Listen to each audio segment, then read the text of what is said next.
Arroyo, good morning, man. Ginteksan ko si... Ay, karoon.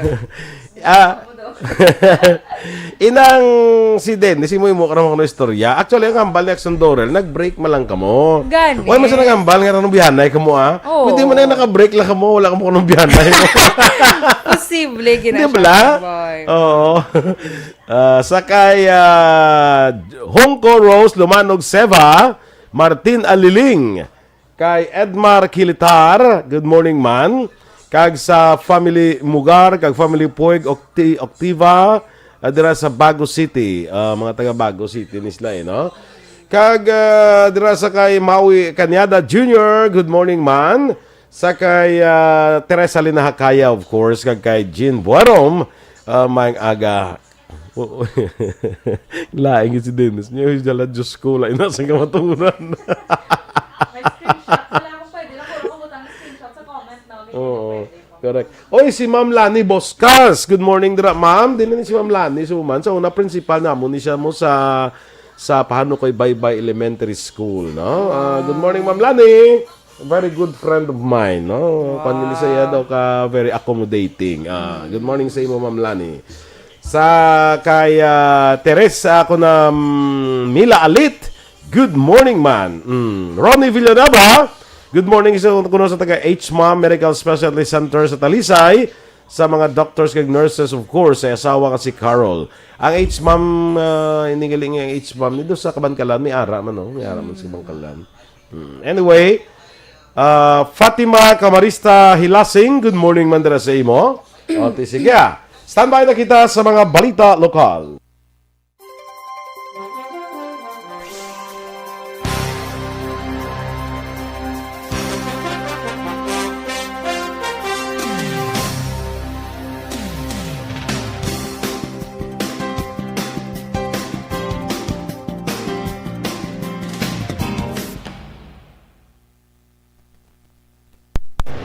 Aksyon! Balitang Bayan, Numero 1. Aksyon Radio Philippines Standard Time, last size 11. Detalya na sa mga balita lokal.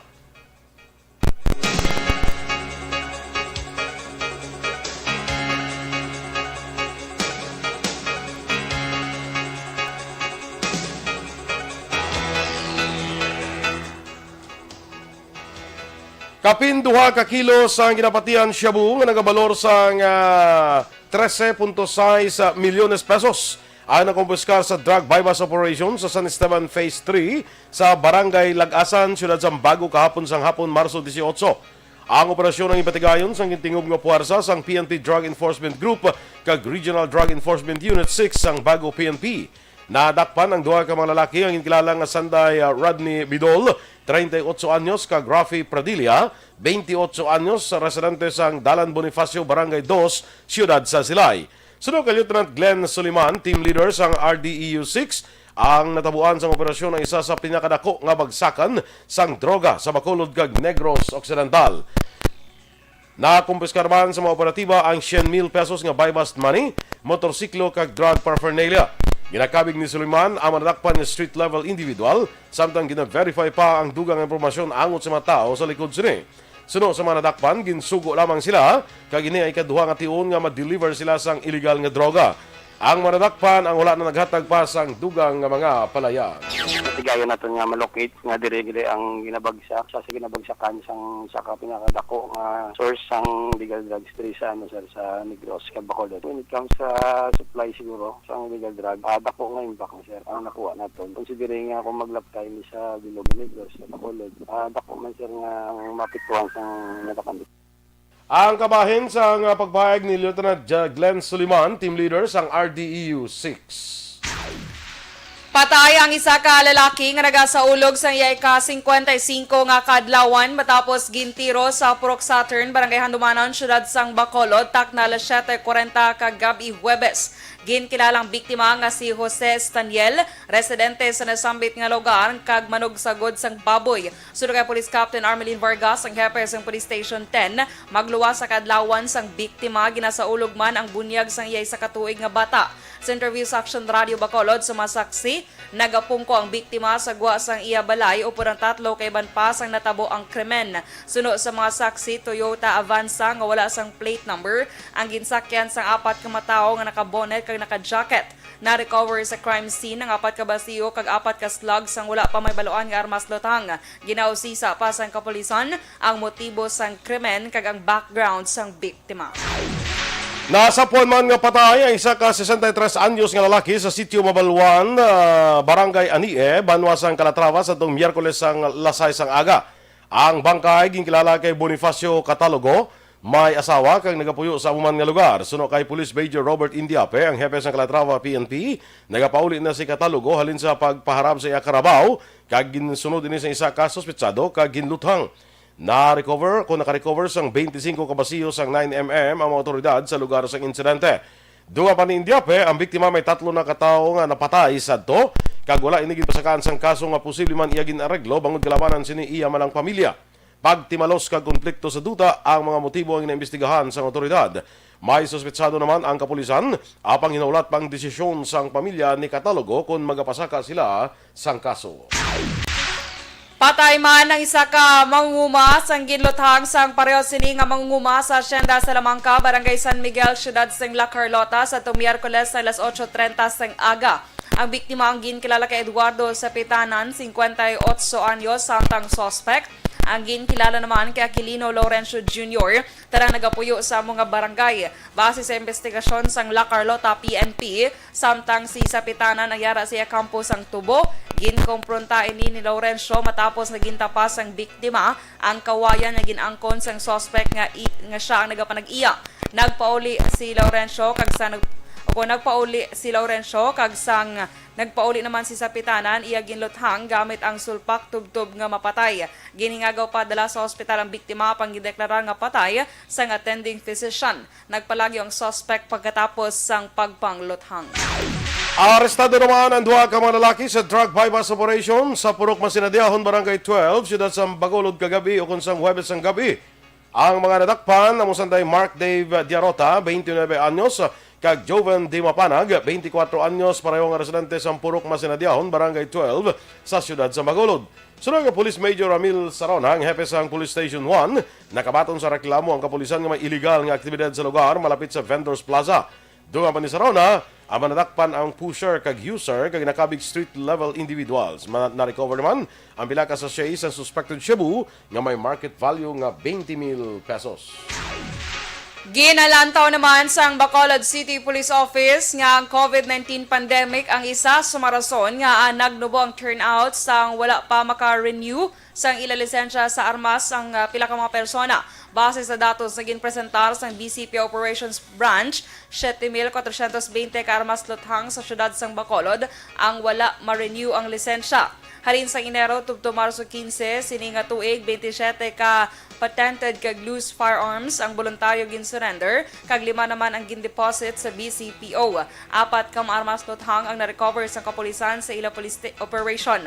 Sunod kay Police Lieutenant Colonel Lester Liada, Operations Chief sang BCPO, ginmanduan ang napulo ka hepe sang police stations nga padayunon ang tokhang kontra armas luthang o kontikal agod ipahibalo sa tag-iya nga wala pa ma-renew ang lisensya sang ila armas. Sunod kay Liada, ginatagan sang kopyang tag sa kahepe agod kadtuan ang matag-iya kag hingyoon nga isungka o kung i-deposit ang ila-issued firearms samtang ginaproseso ang permit.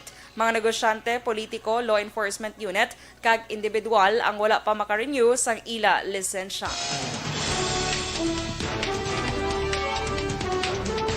Napatay nga health worker, isa ka semana matapos mabakunahan, may yara sang comorbidities. Samtang DA nagsumeter na sang rekomendasyon kay Presidente Duterte sa pagdeklarar sang National State of Emergency. Ang detalye sa aton mga balita nasyonal sa magbalik sang Aksyon, Balitang Bayan, Numero 1. Para labanan ang banta ng COVID-19 sa ating bansa, mahalaga ang kooperasyon ng bawat isa. Ang pananatili sa loob ng bahay ay isa sa pinakasimple pero pinaka-epektibong paraan para hindi kumalat ang virus. Kunwari, ikaw ang tuldok na ito. Malusog ka at malakas. Lumabas ka ng bahay. Ang hindi mo alam, may nakasalamuha nakuha ka ng may COVID-19. Tandaan, mahirap malaman kung sinong may virus, pero madali itong maipasa sa iba. Pwedeng naipasa na pala niya ang virus sa iyo nung umubo siya o bumahin. O baka naman ay nahawa na dahil humawa kayo sa parehong bagay na kontaminado. Ngayon ay mayroon ka na ring COVID-19. Isa ka ng carrier na makakahawa sa iba. Dahil maaaring ilang araw pa bago lumitaw ang sintomas na ubo, sipon, hirap sa paghinga at lagnat. Pwede ring wala kang nararamdamang sintomas, ngunit nakakahawa ka pa rin. Pag-uwi mo sa bahay, maaari mong mahawahan ang iyong pamilya. Kasama na rito ang lolo at lola mo o ang mga magulang mo na may edad. Sila ang may pinakamahina na depensa laban sa virus. Ang mga may sakit sa puso, diabetes, high blood, at iba pang pre-existing conditions, at mga buntis, mahina ang panlaban sa COVID-19. Kapag na-infect ang taong mahina ang immune system, posibleng magkaroon siya ng malalang karamdaman at kailanganing dalhin sa ospital.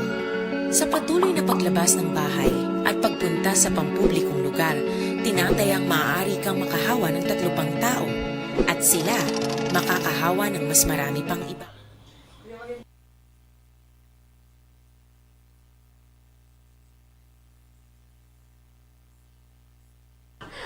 Sige. Okay. Ikaw, Anay, kay may kwaon ako? Sige, sure. Okay, good morning, Liwat, mga ka-aksyon. Sa dinner ka, sige, dirita ka ginakay. Dali lang, kaya ako pangita. Okay. Kay kumparing Bia, cousin ni Tantan si Scarlett. Okay, sige. Kay Alex Monteza, good morning sa imo. Kalain. Ma'am Cory Vidaha, good morning, Ma'am Cory. Kamusta ka na sa Kuwait? Kay Miss Carol Montoya. Miss Carol, maayong aga. Si Anthony Jones Dennis, so ipataguro ka bugtaw. Piyo, niya lang nga butong gito, basi bla tuod lahing ha. Maria Teresa Hofelenia, good morning man. Saan ka mapakawayan, Action Boy? Ako? Oo. Sa Kwan. Sa 24? 24. Ipadala ang butong, Anthony. Si Anthony. Kaya mahatag siya ko na sang butong. Pwede mo dala? Ay, hindi. Sa buwas, dira sila iwan, makadtuto ako nga bata. Ay, ala, Anthony, ipadala ang butong. Pero dapat nakagood na nga daan. Correct man? Kasi nakabugat na yakang mga damo nga butong, no? Kaya ginambala na ikodaan nga Action Dorel. Kadto lang di bala kay tagan takabutong. Amot ko may cellphone number ako ni Anthony para sige lang ngayon, anta siya karon ko makabugtaw siya, wala gina problema. Okay? Sige, kay Maria Teresa Hofelenia, good morning sa imo, ma'am. Good morning, ma'am, kay Terry Simpronyong, mayong aga, Ma'am Terry. Kay Marilo Kahile, good morning. Dress sa may Barangay 1, Manapla A. You're welcome, good ma'am. Christine Villalobos, good morning sa imo. Miss Homa Lumena, mayong aga. Sir Noel Amar, good morning. Kaginag-greet niya si Ma'am Vanessa Mayo. Sige, Action Boy. Maricho Gonzaga, good morning man sa imo. Ang yada ko si Carol na tamya mo na. Cause Roseni Don Gomez, maayong aga, Riza Walker. Good morning man kay Maria Anita sang Phase 5 sa Barangay Handumanan. Raydan Velasco, good morning, monitoring lang from Milko Malcolm Building. Angelique Cabia from Dumaguete City. Good morning dira, Angelique. Uy, mayong buntag Dumaguete. Buntag diha sa imo, ne. Oh, sama na. Ay, musta mo diha? Lino Palik. Kamusta mo Silvanas nato diha? Yeah, kumusta mo Silvanas kag mga kuan ng basta Dumaguete, daan na namin hindi na ako chicharon. Ha? Ang chicharon bulaklak. Gali. Sa meron Dumaguete na. namin Oo, na naman da. Namian ko to daan sa basta Dumaguete, mamadumduman di ko yung Action Boy. Di ba ang nagpa-Dumaguete Silvanas ka gani. sa una? Oo. Kasi hindi ko kitiyaw malipsan. Bye-bye. Very sweet. Maldito ka kuno. Ay, good morning man sa imo dira. Rochelle Evangelista. Good morning sa asawa niya kag bata niya nga si Rithel Ann. Ang bata niya ginbutang nga ngalan, ang asawa niya wala gyud gimbutang niya. Marciano Bugay, may aga man dira sa imo, no? Sakay Yasikate Cardones, good morning. Kag kay Mary Joy Camero, of course, dira sa Hong Kong, no? Good may aga man sa imo. Sige. Super stand, gid ba ni comparing Bia Jonathan si Scarlett? Ay, picture. May Ay, sa pakaisa kumare gali- confirm ko lang amo ni si Nablo siya na Scarlett. gali, ya. Ah. Imo ya kayong mga lumihan na mong... Ikaw to yung na Ako nakabas. to ulit Ay, nakabas. kalain. Ano naman? Pwerte nga panginwala ni Dennis yang ay kuya, tuway ko tuya, ay mo naman istorya si mi kumari. Pero naka-screenshot na. Naka-screenshot. So Padala wala ka ron siya sa may iya, memo. padala ka ron sa iya ang screenshot mo para nga Yes. may proof bala. Kung hiyagawon mo erase dance, hindi na lang. Oo, kaya na-screenshot na. Na-screenshot na. So, Kag ipa-develop ko pag ito siya. Pa-develop, gidyo to. hindi na, bisa mo na pagpa-develop, i-post na lang daw sa na lang mag-news tabla, ras kilid daw, i-post mo daw siya. Kalain. Oy, ara si Miss Kelly Jelly. Yes, Miss Kelly Jelly, good morning dira sa imo. Kag sa pamilya ko no niya sa Pandanon, good morning, no? Kag kay B-Boy Villasor sang CMO Sectoral. Kelly Jelly. Kag kay Ma'am Vanessa Mayo, ginatamyaw niya man si Bia Jonathan, kag si Noel Amar. Nag-send naman sa 50 stars. Thank you, Miss Kelly Jelly. Lapit na lang din natin ma-reach ang 10,000 ikwanta ni gani na tabala si SM nga mangita ta project para na sa mga star senders Yes. na feeding program ta o mga kunada, no? Oo. O standby sa mga balita national. Do not just throw away questions and statements. Kasma ng aton sining nga Facebook page pagiya sa Aksyon Radio. Ladies and gentlemen, this is Aksyon Radio Bacolod. Aksyon Radio Bacolod, #1. Nagpanguna ang Aksyon Radio Bacolod sa pinakaulihing survey sang Nielsen nga kakuha sang commanding radio station share para sa fourth quarter sang tuig 2020. Kami nagapasalamat sa aton mga kaaksyon sa padayon nga pagsalig kag pagsuporta. DYEZ Aksyon Radio Bacolod, #1 with 40.10% radio station share. #2, Bombo Radio, 38.70%. #3, RMN Bacolod, 14.50%. Aksyon Radio Bacolod, #1. During this crisis, the result of the survey proves that Aksyon Radio Bacolod serves the public best and will continue to give you the best broadcasting activities. Madamo nga salamat mga kaaksyon for making us #1. Aksyon Radio Bacolod, #1. Do not just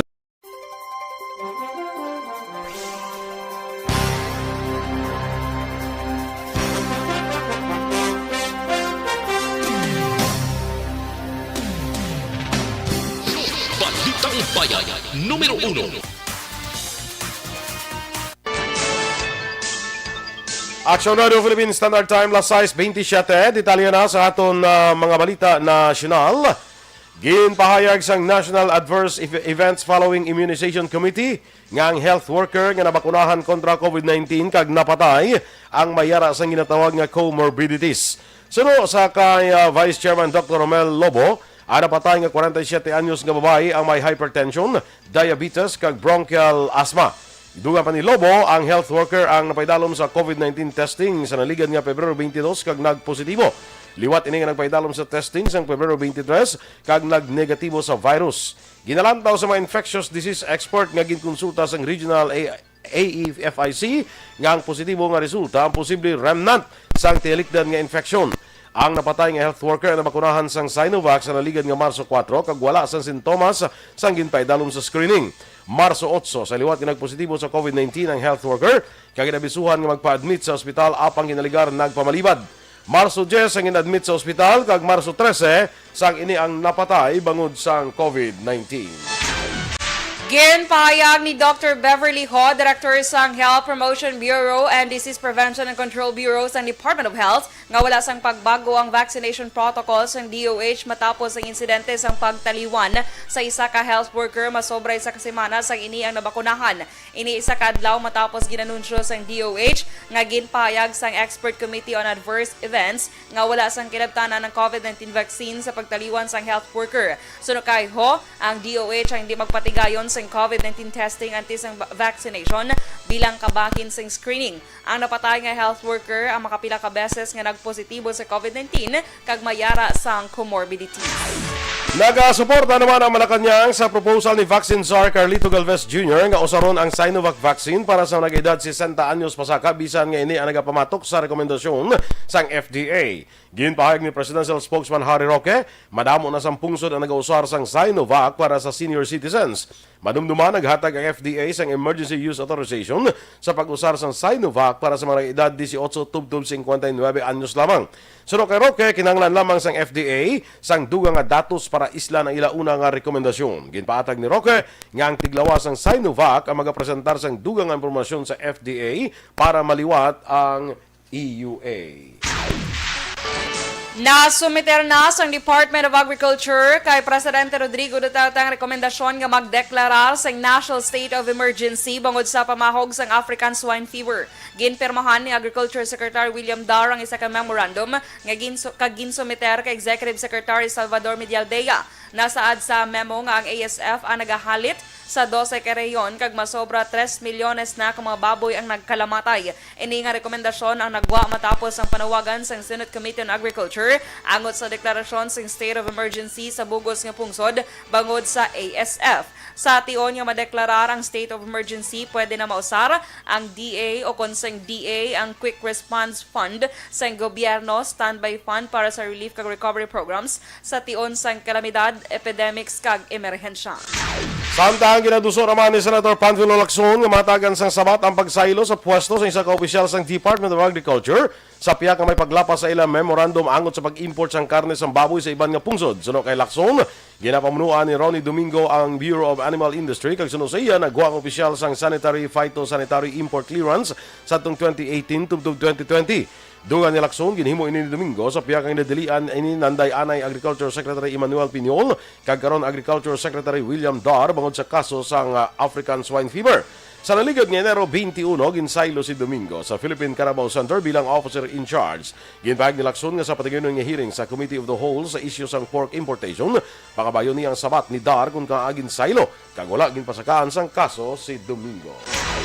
Kag sa katapusan nga balita national, liwat nga nagmando si Presidente Rodrigo Duterte nga patsyon ang mga komunista kag iya inigintawag nga bandido. Si Duterte ang nag-preside sa joint meeting sa National Task Force, Regional Task Force to End Local Communist Armed Conflict in Eastern Visayas sa Tacloban City, Leyte kahapon Huwebes. Suno kay Duterte, iya ginhambala ng militar nga patsyon ang mga komunista kung may uyat nga armas luthang. Dugang pa ni Duterte, wala ini sa may nakitaan nga anuman nga achievement ang mga komunista, wala sang progreso kag sila ang grupo sang bandido.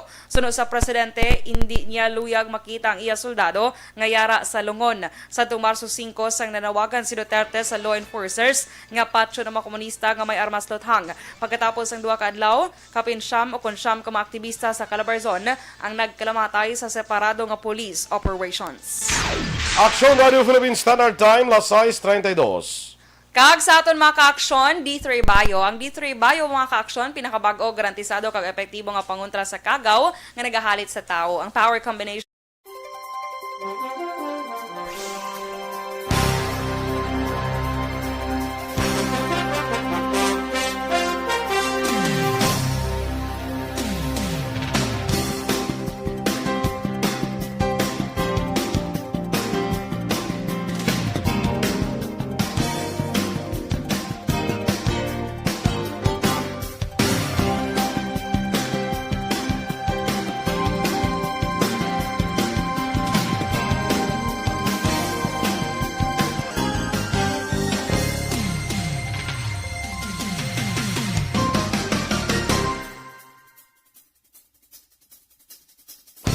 for second portion upod Aksyon Fred Salanga. Balikay kita sa Aksyon Balita Morning Edition.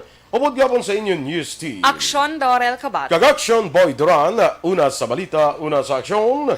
Sa Bacolod Aksyon Radio.